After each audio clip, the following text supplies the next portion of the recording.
中的光点燃了梦魇，站在天边俯瞰着世界无边无边。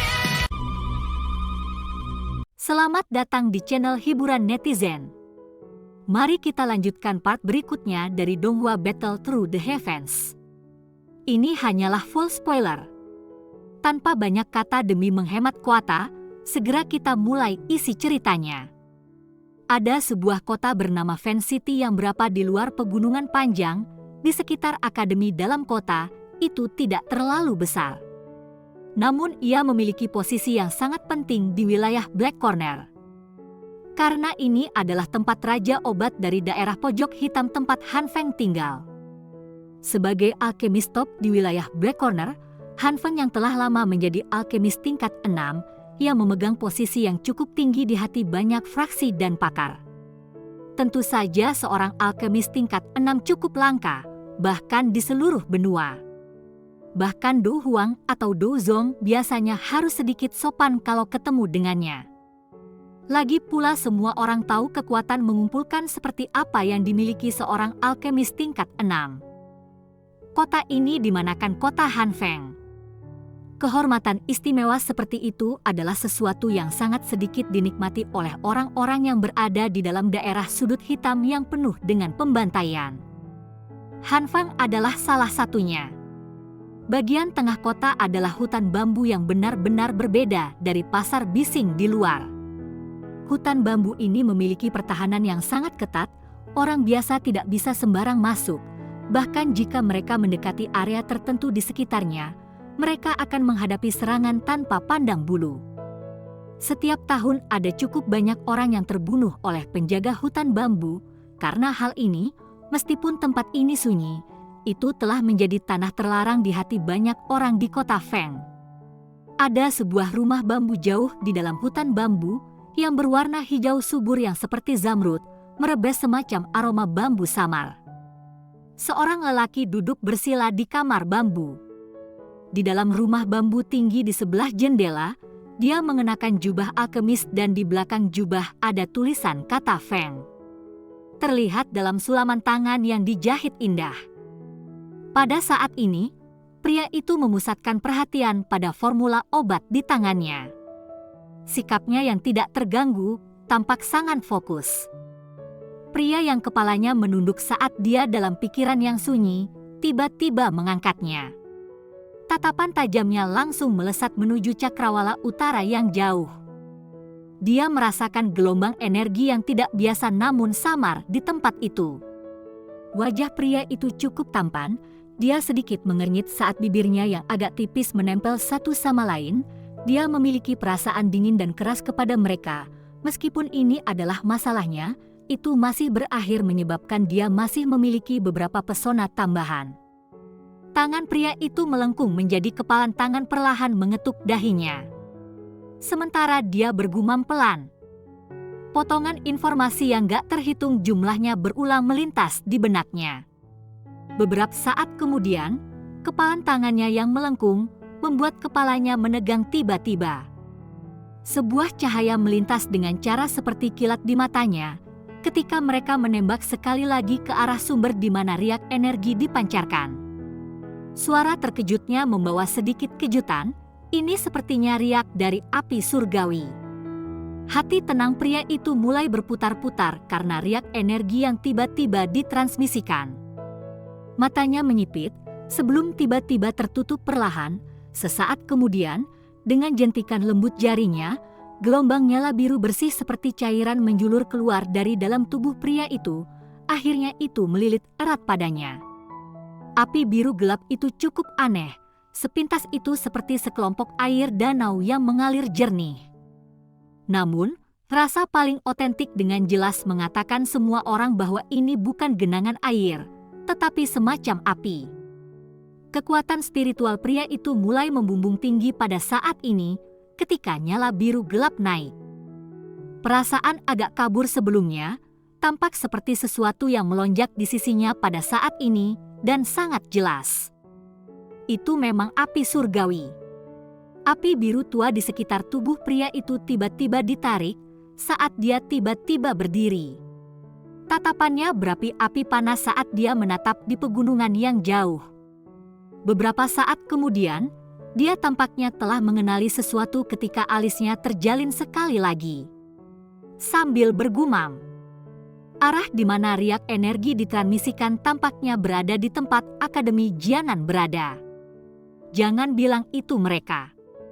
Meskipun dia memiliki kekuatan pemanggilan yang sangat besar di wilayah sudut hitam, Akademi Jianan juga makhluk yang sangat besar, biasanya berbicara, bahkan dia tidak akan berani memprovokasi dengan mudah. Tentu saja keengganan untuk menyinggung ini pasti akan hilang secara otomatis ketika manfaatnya mencapai titik tertentu. Misalnya daya tarik api surgawi. Lalu dia memanggil Han Beng, gak lama kemudian muncul sesosok manusia kayak hantu di dalam rumah bambu, dan satu kakinya berlutut. Dengan hormat dia pun bertanya perintah apa yang dimiliki Tuan.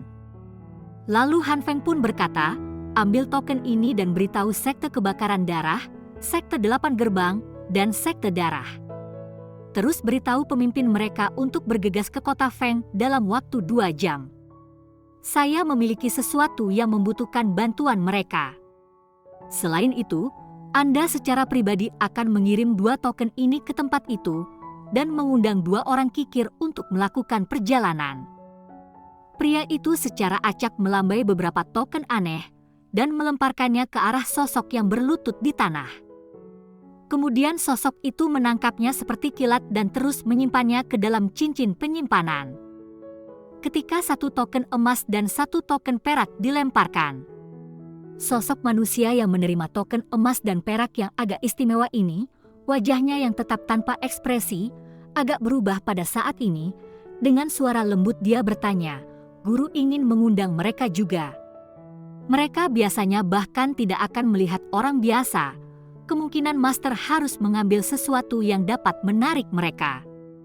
Untuk mengundangnya, lakukan saja apa yang aku katakan. Jika saya dapat mencapai tujuan saya, hal yang mereka inginkan secara alami tidak akan menjadi masalah. Pria itu melambaikan tangannya dengan acuh tak acuh saat ia berbicara. Aku mengerti. Sosok itu tidak ragu lagi. Setelah mendengar kata-kata itu, dia menjawab dengan hormat sebelum tubuhnya dengan cepat melesat ke dalam kegelapan dan kemudian menghilang. Pria itu akhirnya perlahan menghembuskan udara ketika dia melihat sosok hitam itu menghilang. Lalu dia datang ke bagian depan jendela dengan langkah kaki lambat dan pandangannya mengamati pegunungan yang jauh. Api biru tua tiba-tiba melonjak di matanya. Api surgawi, aku telah mencarimu bertahun-tahun. Benar-benar tidak terduga itu tersembunyi di dalam pegunungan yang dalam itu. Selama aku bisa mendapatkan api surgawi jenis kedua, serta menelan dan memperbaikinya, sebuah kegemparan liar tiba-tiba melonjak di wajahnya yang awalnya tajam dan dingin. Tangan pria itu tiba-tiba mengencang, dan baru saja akan mengatakan sesuatu, ketika alisnya tiba-tiba menjadi terjalin erat dan tangannya memegangi dadanya, tiba-tiba batuk beberapa kali. Pada saat ini nafasnya juga menjadi sangat berantakan. Batuk berlanjut sebentar sebelum perlahan-lahan mereda. Sambil menghela nafas dalam-dalam, pria itu mengepalkan giginya dan dengan lembut berkata, orang tua sialan, semuanya akan baik-baik saja jika kamu memberikan aku mantra api untuk berlatih saat itu. Bahkan Anda mengatakan pikiran saya tidak lurus. Bakat saya untuk memurnikan pil jauh lebih kuat dari milik Anda. Suaranya menjadi lebih lembut menjelang akhir, namun dari penampilan tinjunya yang terkatup rapat, orang bisa membayangkan kemarahan dan kebencian dalam hatinya. Piton api yang gak terlihat sekali lagi bertabrakan dengan jaring energi berwarna emas itu, segera mengeluarkan gelombang ledakan seperti guntur, namun jaring energi itu kadang-kadang ketat dan rileks pada yang lain, menyebabkan piton api yang tak terlihat tidak dapat melarikan diri dalam waktu singkat. Namun setelah serangan berulang-ulang oleh piton api, jaring energi berwarna emas jelas menjadi lebih redup. Selain itu, ekspresi beberapa tetua secara bertahap menjadi pucat dan nafas mereka menjadi tergesa-gesa. Jelas mereka telah kehabisan kekuatan yang cukup besar untuk menahan serangan piton api gak terlihat itu. Piton api tak terlihat menghantam jaring api dengan cara yang liar dan keras, dengan tubuh yang besar dan energi yang agung. Dia mendapatkan momentum yang sangat menakutkan. Setiap kali bertabrakan dengan yang terakhir, di bawah tabrakan yang hampir gila oleh piton api tak terlihat, salah satu tetua akhirnya tidak tahan lagi setelah sekitar 1 atau 2 jam. Dalam tabrakan ganas ini, Doki dalam tubuh sesepuh yang pertama menjadi lemah, di mulut mengeluarkan darah segar tanpa disadari dimuntahkan. Dia nyaris tidak berhasil mengumpulkan Doki yang tersisa di dalam tubuhnya untuk mengepakkan sayapnya untuk memperlambat turun ke bawah. Setelah seorang penatua kehilangan kekuatan, tekanan pada penatua lainnya segera melonjak. Piton api tak terlihat itu juga jelas memahami peluangnya telah tiba. Karena itu kecepatan serangnya juga meningkat lebih dari 10 menit, dan kemudian penatua lain memuntahkan darah dan mengundurkan diri. 20 menit kemudian penatua ketiga juga mundur karena kekalahan. Ekspresi Sukian menjadi semakin jelek saat dia menyaksikan ekspresi pucat para tetua yang muncul satu persatu, meskipun telah berulang kali bertukar pukulan dengan piton api tak terlihat beberapa tahun ini.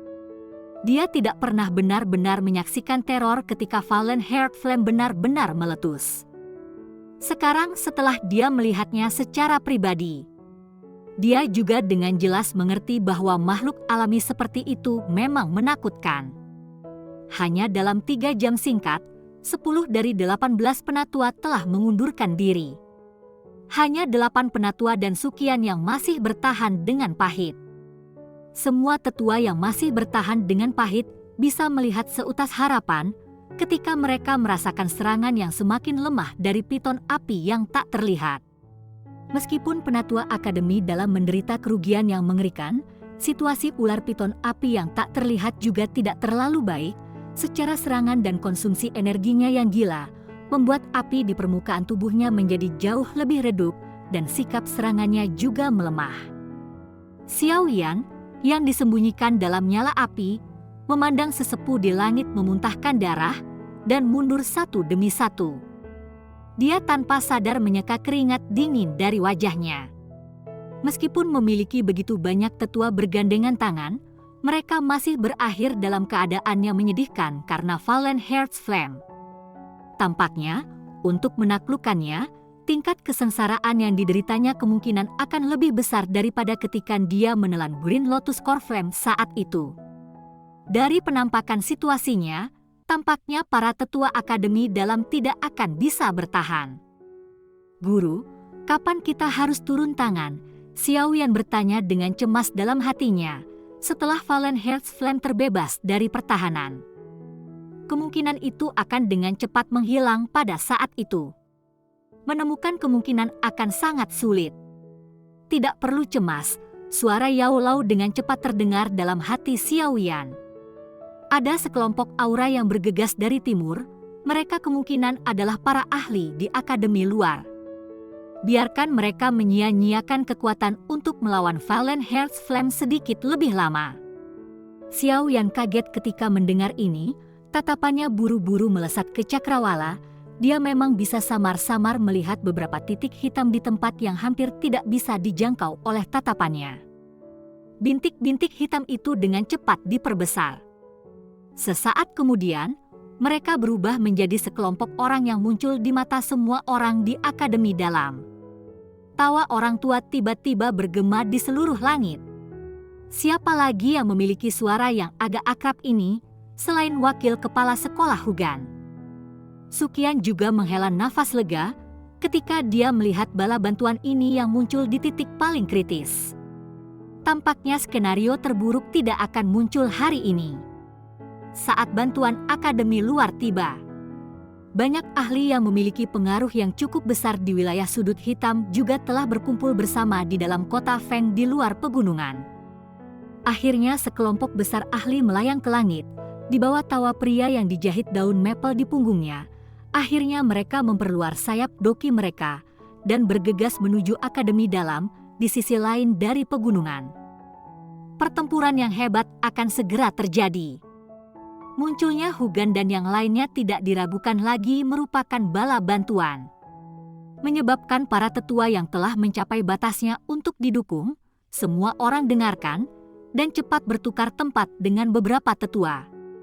Hugan melambaikan tangannya pada sekelompok besar orang yang langsung melintas dan muncul di langit, di luar penghalang energi.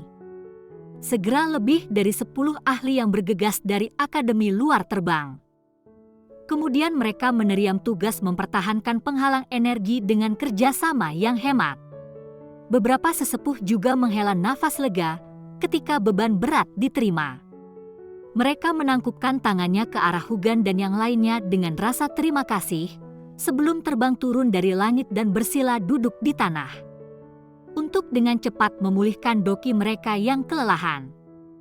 Meskipun para ahli yang dibawa Hugan dari Akademi Luar sedikit lebih lemah daripada para tetua Akademi Dalam. Mereka lebih baik dalam hal memiliki jumlah yang cukup banyak dari mereka. Oleh karena itu, meskipun jaring energi berwarna emas itu sedikit redup, ia masih mampu menahan serangan liar dari nyala api tak terlihat. Hati Sukian juga menghela nafas lega saat dia merasakan kekuatan serangan yang semakin lemah dari nyala api tak terlihat. Tampaknya benda ini juga memiliki titik di mana ia mencapai kelelahan. Kerumunan massa hitam terjepit bersama di beberapa atap rumah dan puncak pohon, sekitar 100 meter dari penghalang energi emas. Mereka mengamati pertukaran yang menakutkan ini dan merasa agak tidak bisa berkata-kata. Para tetua yang biasanya mereka hormati dan takuti, sangat lemah di bawah nyala piton api tak terlihat. Bahkan dengan penglihatan mereka, mereka dapat melihat, jika bukan karena kedatangan bala bantuan dari Akademi Luar, kemungkinan jaringan energi akan rusak oleh piton api tak terlihat. Namun mereka juga merasakan kejutan untuk ular api misterius yang tak terlihat itu di atas mereka yang terdiam. Itu benar-benar bisa mengandalkan kekuatannya sendiri untuk mengubah Akademi Dalam terbalik. Selain itu, dari penampilan situasinya, bahkan penatua pertama muncul, seolah-olah dia sangat mengkhawatirkannya. Apa sebenarnya benda itu? Tak terhitung jumlah orang yang terkejut dan kaget di hati mereka ketika mereka bergumam. Melihat serangan itu tidak berguna, piton api tak terlihat pun akhirnya menghentikan tindakan tak berarti ini. Sekali lagi melengkung tubuhnya yang besar di udara. Mata yang benar-benar putih itu menatap dengan penuh perhatian pada jaring energi di langit. Lidah ular yang setengah penuh panjangnya terus diperpanjang, seolah-olah mengumpulkan kekuatan yang dibutuhkan untuk menyerang sekali lagi. Melihat piton api tak terlihat telah menghentikan tabrakan yang berat. Tekanan yang dirasakan Sukian dan yang lainnya juga berkurang. Namun mereka tidak banyak bersantai. Bagaimanapun mereka jelas mengerti bahwa makhluk besar di bawah ini mungkin melepaskan serangan habis-habisan yang sangat ganas di saat berikutnya. Penatua Su, sangat tidak menguntungkan kita jika kita menyeretnya keluar dengan cara ini. Mendukung energi menghabiskan terlalu banyak doki. Jika terus berhenti bergerak, kita tidak akan dapat terus mempertahankan. Hugan melintas ke sisi Sukian saat dia mengerutkan keningnya dan berbicara dengan suara yang dalam. Sementara tatapannya menatap tajam pada piton api tak terlihat di dalam jaring energi. Sukian sedikit mengangguk dan langsung tertawa. Tenang, piton api saat ini juga dalam kondisi lelah dan seharusnya tidak dapat melepaskan serangan yang terlalu kuat dalam waktu singkat. Kita harus mulai mempersiapkan langkah meterai berikutnya selama periode waktu ini. Iya, orang-orang dari Akademi Luar kita akan bertanggung jawab untuk memelihara jaring energi. Anda dapat mengarahkan orang-orang dari Akademi Dalam untuk melanjutkan dengan langkah berikutnya dari meterai. Hugan mengangguk, terus kedua tangannya segera membentuk segel dan doki yang kuat melonjak keluar dari telapak tangannya sebelum menerima seutas energi dari tangan Sukian. Meskipun kekuatan Hugan tidak sebanding dengan Sukian, paling tidak dia berada di puncak ahli Do Huang. Karenanya tidak ada kekacauan yang muncul bersamanya sebagai senanggung jawab untuk mengendalikan seluruh jaringan energi. Sukian yang tangannya dibebaskan, segera bangkit. Akhirnya dia diskort di tengah jaring energi. Tatapannya menyapu api yang mengelilingi menara penyulingan ki api berkobar, dan segera berteriak dengan suara yang dalam, semua tetua dan instruktur akademi dalam dengarkan. Konfirmasikan posisi Anda sesuai dengan formasi dan jalankan rencana formasi. Pada saat suara Sukian terdengar, para tetua yang telah beristirahat sebentar itu juga dengan cepat membuka mata mereka, tubuh mereka melompat dan sekali lagi menerkam ke langit. Mereka berserakan dan tetap bergantung di udara. Sekelompok besar figur manusia tiba-tiba mengerumuni sekelompok orang dari akademi luar. Setelah semua sesepuh mengambil posisi mereka, lupakan membandingkan aura mereka dengan tetua. Mereka jelas lebih rendah jika dibandingkan dengan Lin Xiuya, Liu Qing, dan yang lainnya. Jelas bahwa instruktur akademi dalam. Meskipun aura mereka tidak terlalu kuat, mereka menang dalam hal memiliki sejumlah besar. Oleh karena itu, dengan sekelompok figur manusia yang bergegas, itu menyebabkan aura mereka melambung. Sementara beberapa siswa yang sangat jauh juga merasakan jantung mereka mendidih karena pemandangan ini, dan bahkan memiliki dorongan untuk maju dan mengulurkan tangan. 88 instruktur tidak memiliki kemampuan untuk terbang, oleh karena itu, kebanyakan dari mereka hanya bergegas ke atas pohon di sekitar penghalang energi. Sosok-sosok yang tersebar membentuk korespondensi yang sangat jelas dengan tetua di langit. Sosok Sukian melayang tinggi di langit di atas penghalang energi, tangannya tiba-tiba memberi isyarat, dia menjerit. Dalam saat tangisan Sukian terdengar, banyak cahaya doki tiba-tiba melonjak di udara. Akhirnya banyak penatua dan instruktur mengeluarkan suara-suara jernih yang sangat teratur dari mulut mereka.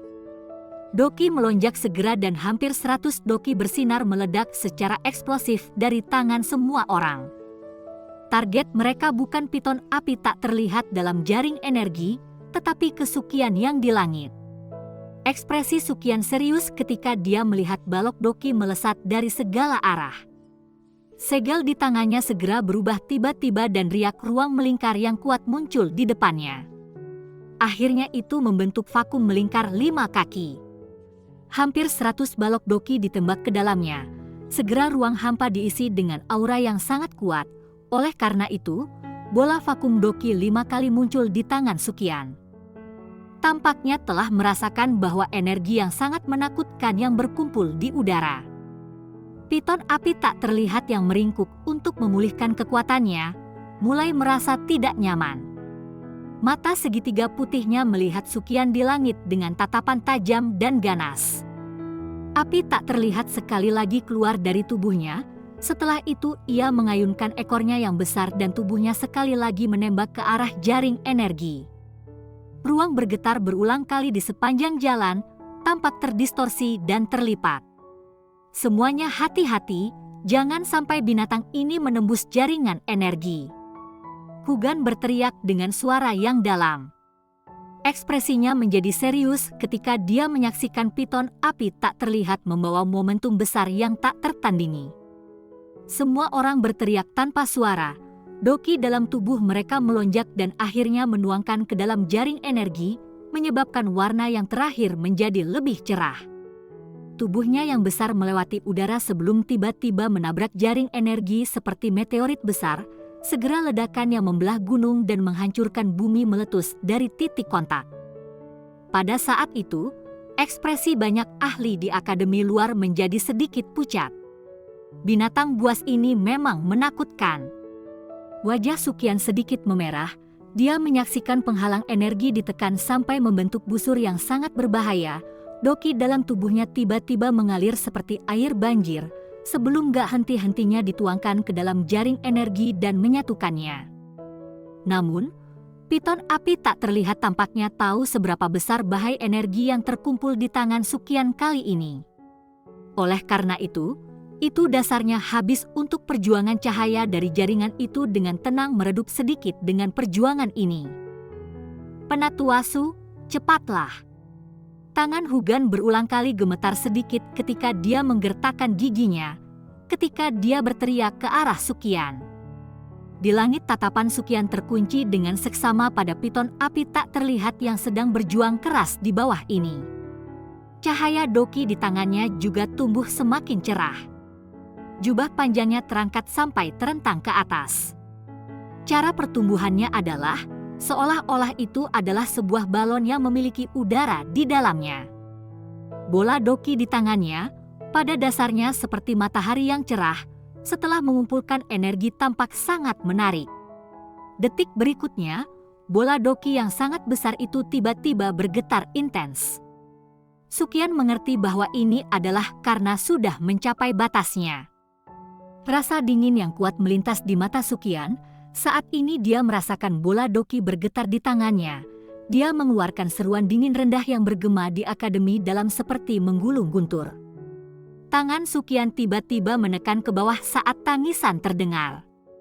Bola Doki yang sangat besar itu juga mengeluarkan suara saat memotong perlawanan udara dan diam-diam memasuki jaring energi.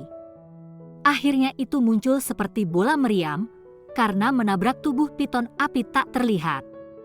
Bahkan dengan kekuatan piton api tak terlihat, ia mengeluarkan desisan yang sangat tajam saat diserang oleh serangan yang liar dan keras. Ledakan kuat yang tiba-tiba meletus, mendorongnya keras ke tanah. Akhirnya itu ditembakkan ke menara penghalus langit ki api yang rusak dari tangan Sukian.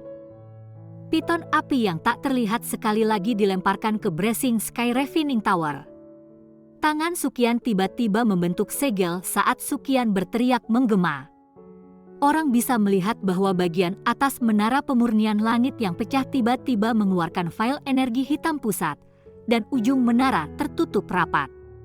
Melihat Fallen Hearts Flame yang sekali lagi tersegel di dalam menara.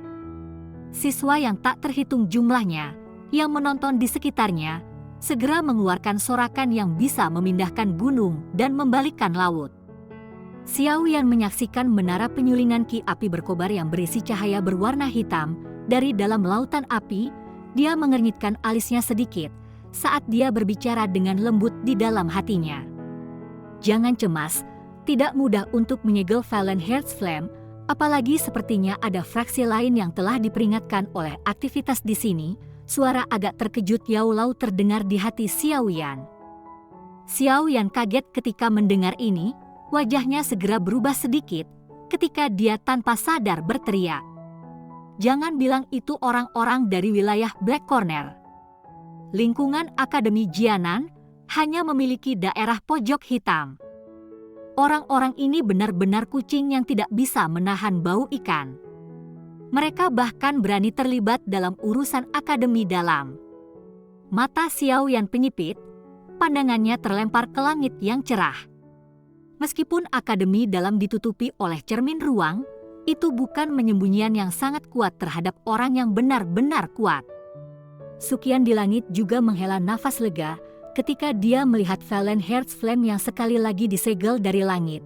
Senyum juga muncul di wajahnya ketika dia mendengarkan sorakan dari kejauhan, namun senyum itu baru muncul ketika tiba-tiba menjadi kaku di bawah tawa lembut yang tiba-tiba muncul. Hahaha. Benar-benar tak terduga bahwa akademi dalam masih menyembunyikan api surgawi seperti ini. Penatua Sukian, Anda benar-benar menyimpan rahasia dengan baik. Gelombang riak tiba-tiba naik di langit yang cerah. Saat tawa ini terdengar, segera sekelompok sosok manusia perlahan berjalan mendekat. Mereka akhirnya tetap bergantung di langit. Segera aura haus darah menutupi langit seluruh akademi dalam. Cerita pun bersambung ke episode selanjutnya. Jangan lupa di like, komen, subscribe dan share-nya ya, biar tambah semangat dan konsisten, dan dapat membantu meningkatkan kultivasi Xiao Yan. Terima kasih.